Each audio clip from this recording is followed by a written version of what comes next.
السلام علیکم ورحمۃ اللہ وبرکاتہ۔ کیسے ہیں آپ سب؟ امید ہے ہمارے صحت کی بہترین حالت میں ہوں گے۔ اللہ سے دعا ہے آپ کو اور آپ کے گھر والوں کو اپنی حفظ و امان میں رکھے، خیر خیریت کے ساتھ رکھے۔ اللہ کا نام لے کر شروع کرتے ہیں۔ رب اشرح لی صدری ویسر لی امری واحلل عقدۃ من لسانی یفقہوا قولی رب زدنی علما وتوفیقی عملا رب یسر ولا تعسر وتمم بالخیر وبک نستعین نحمده ونصلی علی رسولہ الکریم اما بعد اعوذ باللہ من الشیطان الرجیم بسم اللہ الرحمن الرحیم۔ آج جن صحابیہ کا ذکر ہم سنیں گے وہ ہیں سیدہ ام حرام بنت ملحان رضی اللہ۔ نام ام حرام، والد کا نام ملحان بن خالد، ان کے خاوند جلیل القدر صحابی عبادہ بن صامت رضی اللہ تھے۔ ان کی ہمشیرہ سیدنا انس بن مالک رضی اللہ کی والدہ سیدہ ام سلیم بنت ملحان تھیں، یعنی سیدہ ام حرام جو ہیں وہ سیدنا انس بن مالک رضی اللہ کی خالہ تھیں۔ ام حرام رضی اللہ کو اسلام قبول کرنے کے حوالے سے سبقت لے جانے کا اعزاز حاصل ہوا۔ انہوں نے بہت جلد اسلام قبول کر لیا اور انصار کی خواتین کے ساتھ رسول اللہ صلی اللہ علیہ وآلہ وسلم کے دست مبارک پر بیعت کر لی۔ سیدہ ام حرام رضی اللہ کے خاوند سیدنا عبادہ بن صامت رضی اللہ عقبہ اولا کے موقع پر 12 عدد انصاری افراد میں شامل تھے۔ انہوں نے رسول اللہ صلی اللہ علیہ وآلہ وسلم کی بیعت کرنے کا شرف حاصل کیا۔ سیدہ عبادہ بن صامت رضی اللہ ہی اس حدیث کے راوی ہیں جس میں عقبہ اولا کی تفصیل بتائی گئی۔ یہ حدیث مسند امام احمد میں کچھ اس طرح ہے۔ کہتے ہیں کہ میں ان لوگوں میں موجود تھا جو عقبہ اولا پر حاضر ہوئے تھے۔ ہم 12 افراد تھے۔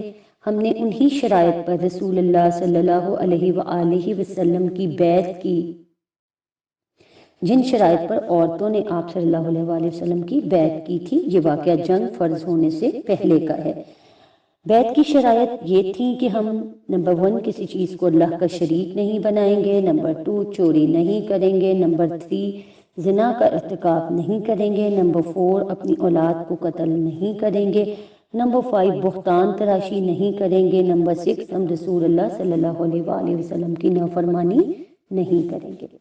آخر رسول اللہ صلی اللہ علیہ وآلہ وسلم نے یہ فرمایا کہ اگر تم ان تمام شرائط پر پورا اترو گے تو تمہارے لیے جنت ہے، اگر تم نے ان شرائط سے گریز کیا تو تمہارا معاملہ اللہ کے سپرد ہوگا، وہ چاہے تو تم پر عذاب نازل کر دے یا چاہے تو تمہیں بخش دے۔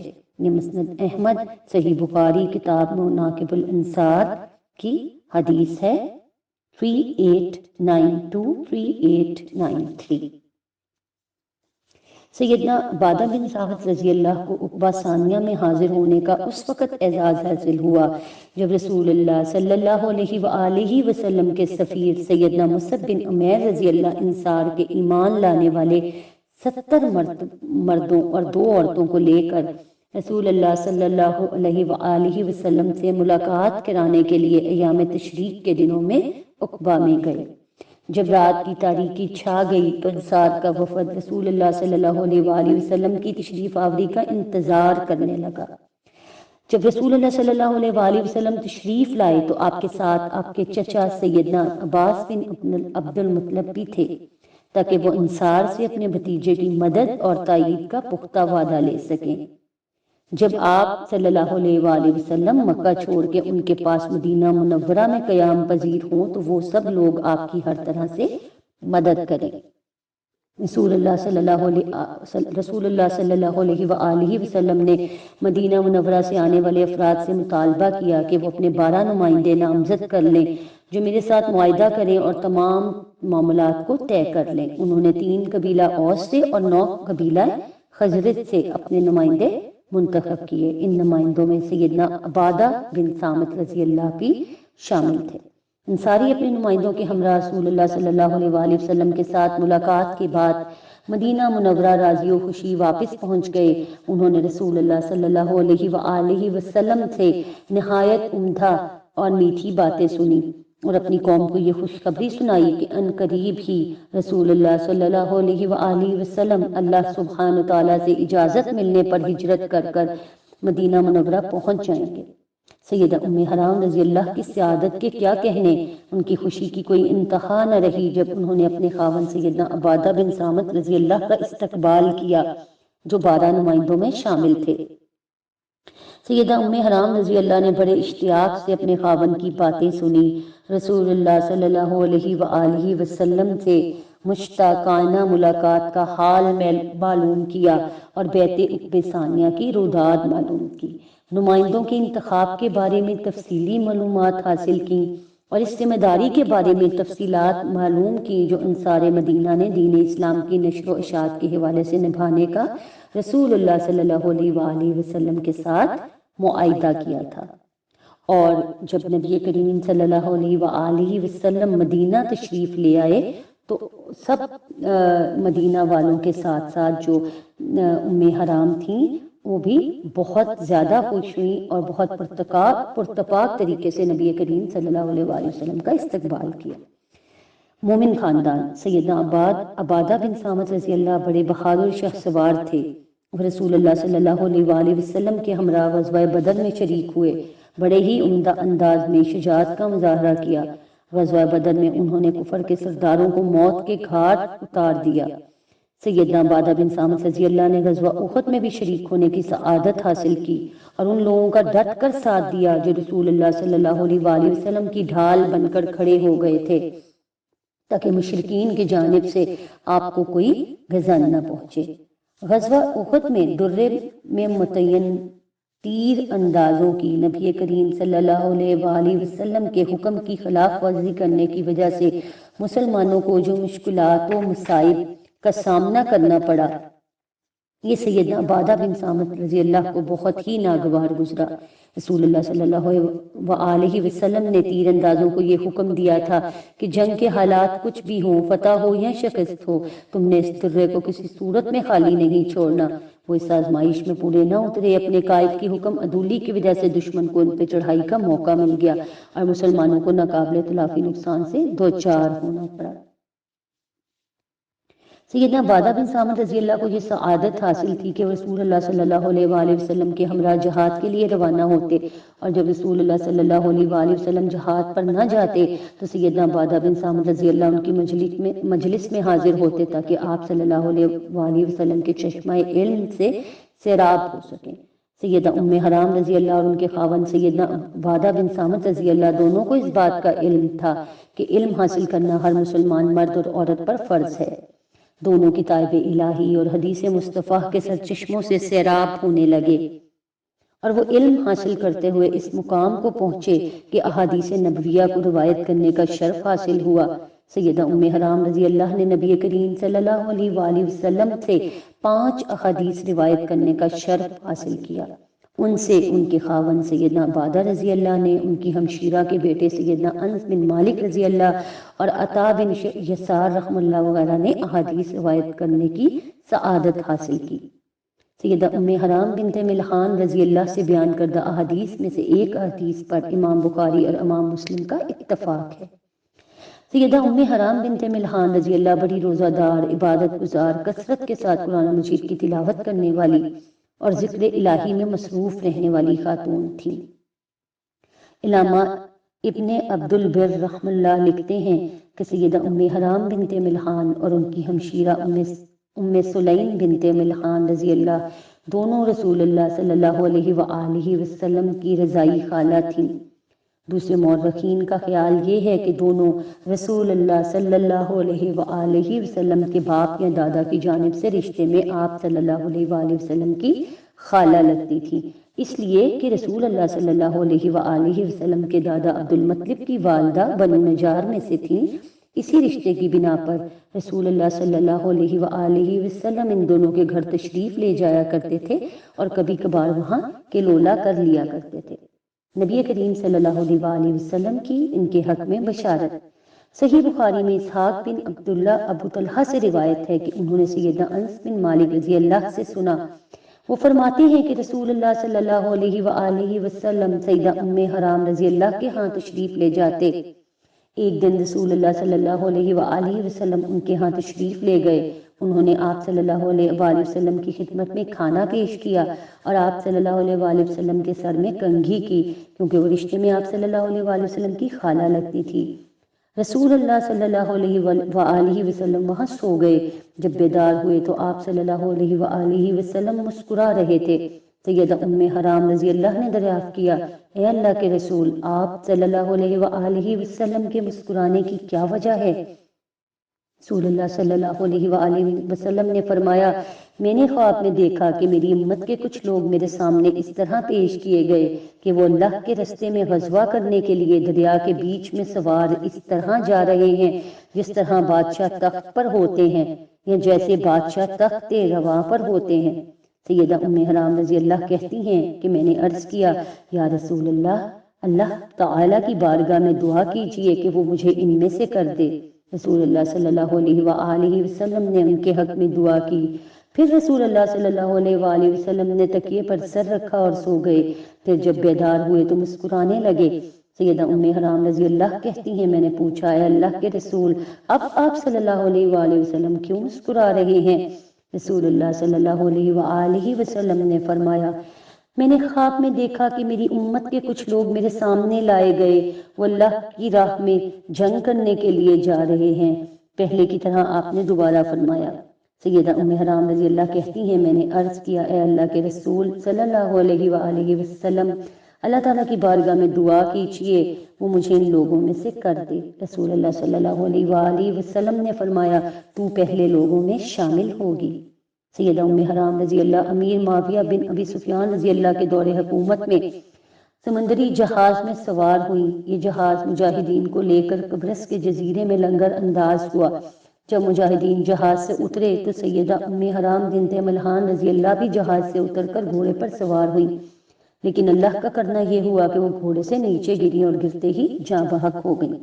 صحیح بخاری کتاب التعبیر باب الرؤیا بالنہار، حدیث نمبر 7001 7002۔ صحیح مسلم میں بھی یہ حدیث کتاب الامارہ میں موجود ہے۔ دوسری مرتبہ رسول اللہ صلی اللہ علیہ وآلہ وسلم نے سیدہ ام حرام بنت ملحان کو خوشخبری دیتے ہوئے فرمایا کہ تو اس پہلے لشکر میں شامل ہوگی جو سمندر میں جہاد کرے گا۔ سبحان اللہ۔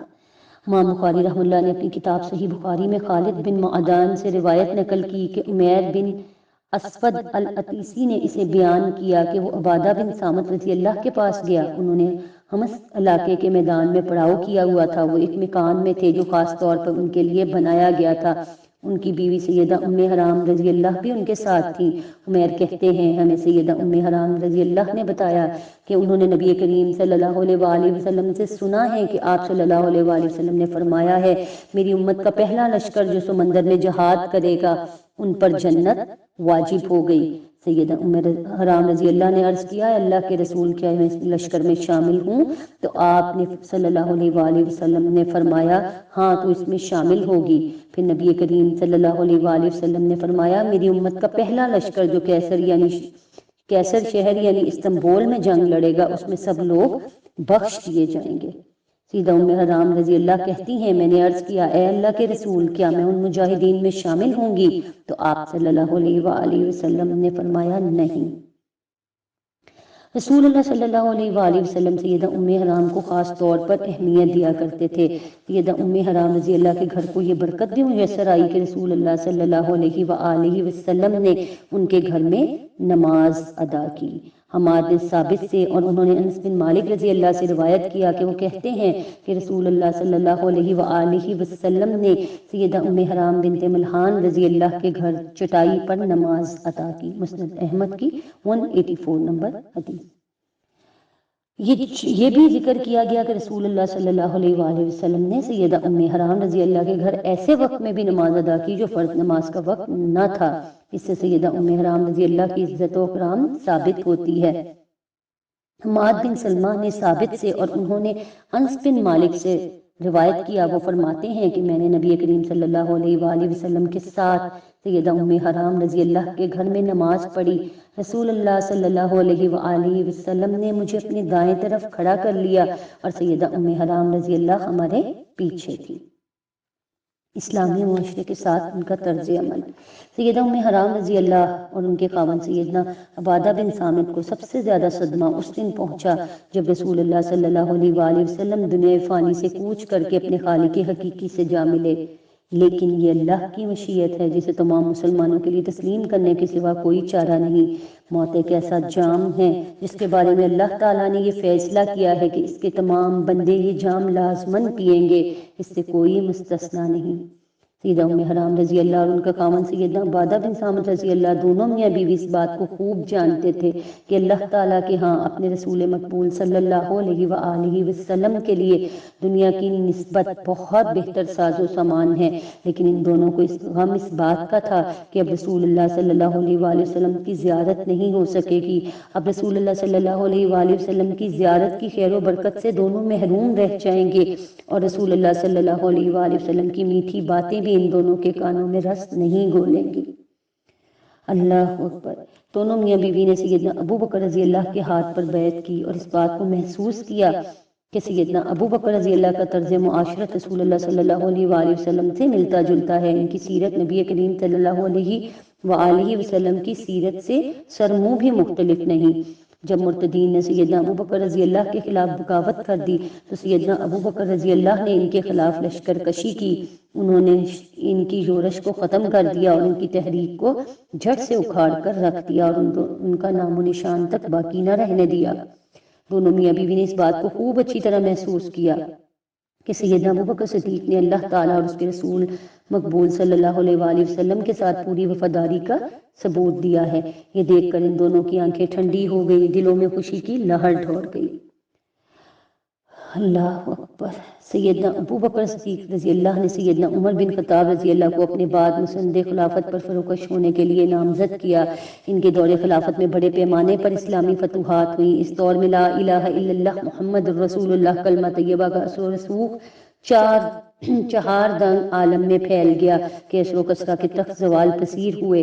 سیدنا عمر بن خطاب رضی اللہ نے 4000 افراد پر مشتمل لشکر مصر فتح کرنے کے لیے روانہ کیا۔ اس لشکر کا سالار عمر بن عاص رضی اللہ کو نامزد کیا۔ اسے یہ حکم دیا کہ مصر کو روم کے تسلط سے نکال لیا جائے۔ جب سیدنا عمر بن عاص رضی اللہ کو یہ اطلاع پہنچی کہ 4000 افراد پر مشتمل لشکر میری مدد کے لیے آ رہا ہے تو انہوں نے خلیفۃ المسلمین سیدنا عمر بن خطاب رضی اللہ کو لکھا کہ ہمیں مزید مدد کی ضرورت ہے، یہ لشکر ہماری مدد کے لیے تھوڑا ہے۔ تو سیدنا عمر بن خطاب رضی اللہ نے سیدنا عمر بن عاص کو جواب میں لکھا، میں نے 4000 افراد پر مشتمل ایک لشکر آپ کی طرف روانہ کیا ہے۔ اس لشکر کو 4 ایسے افراد کی قیادت میں روانہ کیا گیا ہے کہ ان میں سے ہر فرد 1000 اشخاص کے مقابلے کا ہے۔ تو یہ 4 جواں مرد اشخاص کون تھے؟ نمبر 1 سیدنا زبیر بن عوام رضی اللہ، نمبر 2 سیدنا عبادہ بن صامت رضی اللہ، نمبر 3 سیدنا مقداد بن اسود رضی اللہ اور نمبر 4 سیدنا مسلمہ بن مخلد رضی اللہ۔ سیدنا عمر بن خطاب رضی اللہ سے بڑھ کر شخصیات کی پہچان اور کس کو ہو سکتی ہے؟